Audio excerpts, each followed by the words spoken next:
Hi guys, welcome back. This is the last chapter that I'm going to read this week. This is chapter 20 and it's called 1 to 10. Mum always has this habit of asking me how something felt on a scale of 1 to 10. It started after I had my jaw surgery when I couldn't talk because my mouth was wide shut. They'd taken a piece of bone from my hip bone to insert into my chin to make it look more normal, so I was hurting a lot in different places. Mum would point to one of my bandages and I would hold up my fingers to show how much it was hurting. 1 meant a little bit, 10 meant so much. Then she would tell the doctor when he made his rounds what needed adjusting or things like that. Mum got very good at reading my mind sometimes. After that, we just got into the habit of doing the 1 to 10 scale if anything hurt. Like if even I just had a plain sore throat, she'd ask 1 to 10 and I'd say 3 or whatever it was. When school was over, I went outside to meet Mum, who was waiting for me at the front entrance, all with the other parents or babysitters. And the first thing she said after hugging me was, "So, how was it, 1 to 10? 5, I said, shrugging, which I could tell totally surprised her. "Wow," she said quietly. "That's even better than I'd hoped for." "Are we picking Via up?" I said.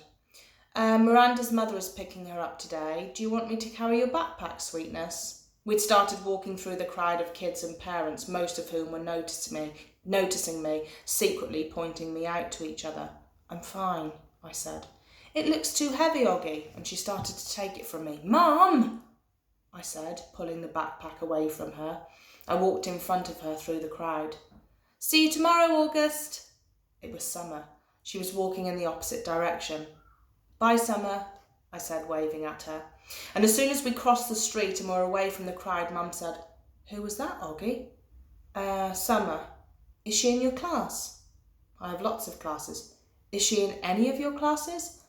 "No." Mum waited for me to say something else, but I just didn't feel like talking. "So it went okay," said Mum. I could tell she had a million questions that she wanted to ask me. "Everyone was nice? Did you like your teachers?" "Yeah." "How about those kids you met last week? Were they nice?" Fine. Jack hung out with me a lot." "That's so great, sweetie. What about that boy, Julian?" I thought about that Darth Sidious comment. By now it felt like it had happened 100 years ago. "He was okay," I said. "And the blonde girl, what was her name?" Charlotte, Mum. I said everything was nice already." "Okay," Mum answered. I honestly don't know why I was kind of mad at Mum, but I was. We crossed Amersfoort Avenue and she didn't say anything until we at least turned the block. "So," Mum said, "how did you meet Summer if she wasn't in any of your classes?" We sat together at lunch," I said. I started kicking a rock between my feet like it was a soccer ball, chasing it back and forth across the sidewalk. "She seems very nice." "Yeah, she is."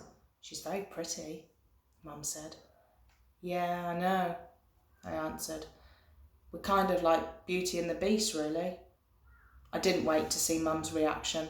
I just started running down the sidewalk after the rock, which I had kicked as hard as I could in front of me.